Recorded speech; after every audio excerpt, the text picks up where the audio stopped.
Make some noise for Oremeyi, people. Hello, everyone. Greatest Uniben. All right, for those, my name is Oremeyi Akah. I am currently responsible for customer success at Interswitch. For those of you that don't know, Kendall was my classmate in electrical electronics engineering. We graduated together in 2002. Kendall was our scholar. Then, when results come out, and they say, results are out, oh, hey, how many did Kendall get? How many Kendall get? That's how when they say Kendall got 5, you now say, okay, maybe I'll get 4, by God, you know? So I'm really excited to stand here today. I stand on all existing protocol. Mr. Chairman, good afternoon. Funke Okpeke, thank you for being our flagship bearer. And thank you, everyone. The team at Tizeti, well done. I have some experience, and I know what it is to be in a startup. I've been at Interswitch for 20 years. I was also in the startup with them at the time. So I know the sacrifice, the commitment, and the connection to a vision that is important for any startup to succeed. Today, I'll be speaking very briefly on scaling customer service for fast growth startups in Africa. Now, I love the context of Africa. I'm an African. I have no shame. I mean, I love being African, and I'm excited, and I look forward to Africa taking her place, even as she does so. All right, so give some context. Now, startups in Africa have grown at the rate of about 46% versus the global average of 8%. So that tells you that definitely Africa is the headquarters of startups. And Lagos, of course, is the headquarters of the headquarters. Well done. You know, so that's amazing statistics. Now, let's also think the fact that in addition to being the start, these startups are also attracting funding. Teasers, Osai, well done. You know, you can see EdTech there, number 5 in the category. Before, a few years ago, that didn't exist. This is because entrepreneurs are pushing. You know, entrepreneurs are defying the odds. They are attracting funding. They are challenging the status quo, all in Africa. So we know about the fact that the African startups are attracting funding, and the headquarters for startups is here. Now, this is the map of the world. But if you look at this map, if you're a statistician or you're interested in statistics, if you consider this world if you remap the world map, from a population perspective, this is what it looks like.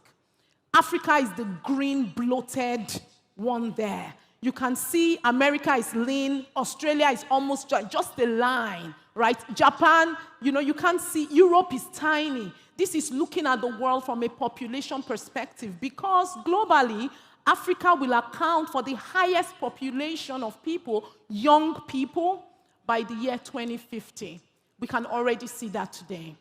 Now, but what's the implication of all this context? The African consumer will not be left behind. We can already see that. We've heard, I mean, look at what Tizeti is doing with internet. The demand is huge, and I can tell you we are just scratching the surface. There's so much more. The African consumer deserves more, and we must deliver more. So the summary of the context, okay, I love this. And now when you think of I'm talking about customer service for startups. But you know, it's very important to understand. I teach a class on operations strategy. And it's very important to understand that customer service cannot stand alone. Customer service must be an integral part of your operations strategy and your corporate strategy. And I say that because, you know, people have a business plan. They say, this is my business plan. They have the financial plan. And when they are done, they now say, okay, what's the customer plan? What's the customer service plan? After they've developed the product, after they've launched, perhaps. That's an error. For you to scale, you must embed the strategy for customer service with operations strategy. And you must consistently, what I call, reconcile, align, and realign your internal operations, your internal processes with the market reality if you want to scale in any business, and specifically if you want to scale in customer service. So the summary of the context is the fact that Africa is the headquarters of startups, and these startups are being backed by funding. And for anything in Africa to last, it must be built to scale. And finally, customer service is not a standalone, but an integral part of the overall business strategy. Now, that said, to scale customer service, what do you need? Really, it's 4 things.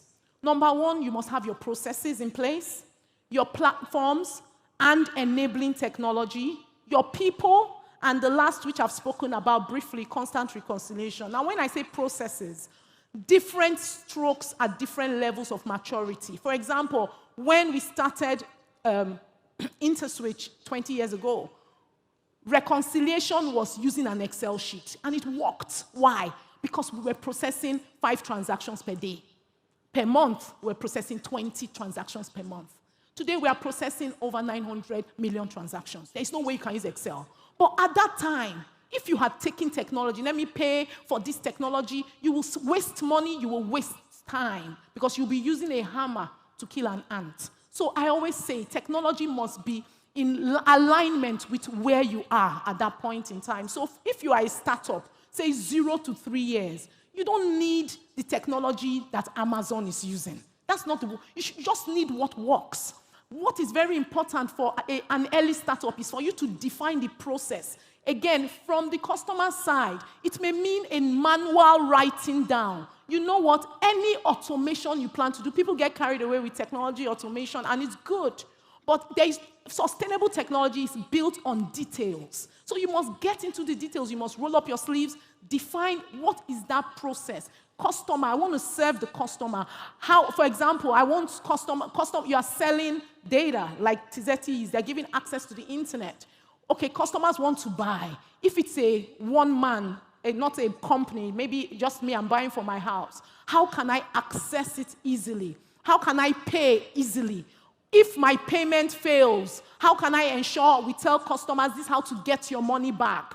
When my data is exhausted and customers want to check how much they've used because you want them to trust the system, how can they check easily? You may have to, as a startup, you have to start by detailing these processes one by one. When you see the map, then you can automate on it. And that takes us to the next thing, which is platforms and enabling technology.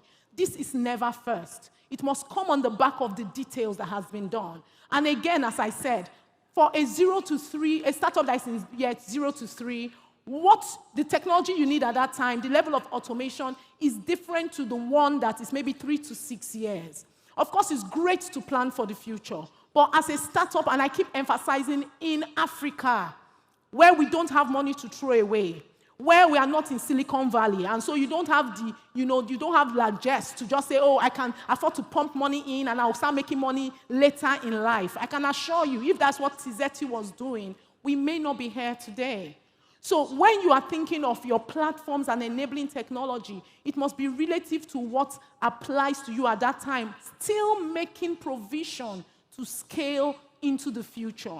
Of course, we've talked of customer service. Someone spoke about the ability, terming, yes. He talked of automation. Automation is very critical. But if you automate an inefficient process, guess what? You will have inefficient automation. So automation is not an end in itself. It's not an elixir that can put on top of anything and it will work. If the process was not well defined, the enabling technology will be inefficient. Then let's talk of people. When we talk of people in customer service, of course, people think of a call center, just train them, just, pick up the phone, hello, smile at the customer. It's more than that. Now we have come to a point where human beings want real connection. So the customer service that wins is when you can sell a vision. I know normally when people think customer service, they just think of throw contract staff into some call center, give them the barest training, and just tell them, make sure you pick up the phone fast. But what about if you are able to craft a vision? A vision for what you want to achieve. That's why it's only purposeful companies that have a real purpose that will be able to scale when it comes to customer service. And you are able to sell that vision to your staff. Even if they are contract staff, you let them know that they are more than picking a call. They are more than answering an email. They are actually contributing life to somebody. Everybody wants to know that they are connected to a bigger purpose. But of course, when it comes to people, training is very important. Consistent training, relevant training, the right mindset. This time around, it's very important to do health check on your staff. Not just, emotional check. Make sure your staff, not just that they come to work, how are they doing? How are they doing at home? Because all that, a staff that is stressed at home, when he comes, he will not be able to deliver good customer service. So that said, then I like this final one, constant reconciliation. It's about ensuring, I mentioned before, you are checking. Someone said, what you cannot measure, you can't improve.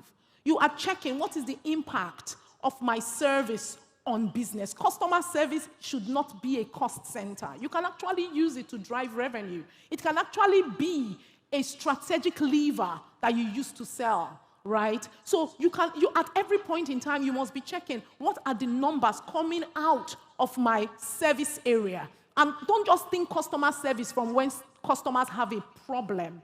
From the moment go, when a customer is interested in your solution, customer service starts. When they say, how much is this product? The way you respond. When they say, is that not a bit too much? The way you respond, the way you interact. Is it easy for your customers to get information? When they get information, are they getting complete information? Now, that constant reconciliation is ensuring at every point you are taking the matrices from your service, operations, and all that sales, and you are reconciling it with where the company is going to. In Interswitch, we call it the landing zone. You are reconciling with the landing zone. From what Kendall has shown here today, it's clear that Tizeti has a very clearly defined landing zone. They are looking at Africa. They are talking of 10 cities in the next, I think, few months, right, in Nigeria, and then they are talking about other countries across. They are going to launch the super app very soon. I think that's what's coming up next. So clearly, Tizeti has a defined landing zone. The focus will be how are we ensuring service is aligning with that? And how can we use the matrices coming out of service, ensure it is constantly being reconciled, upgraded as required, upscaled as required. The people are being retrained as required to ensure that Tizeti gets to its landing zone. So in rounding up, I'll say, I love this quote from a poem written by Robert Frost. The road less not taken. And I mean, this is the end of the poem. And he says, 2 roads diverged into the wood, and I took the one less traveled, and it made all the difference. I want to thank Kendall for taking the road less traveled. I want to thank the Tizeti team for proving that African startups don't just eat money, put it in their pocket, buy Range Rover, and shut down. That you can actually create value. If you work in Tizeti, you should be proud of yourself. God bless you. Thank you. Thank you very much. Once again, make some noise, ladies and gentlemen. Fantastic presentation, Oremeyi. Thank you.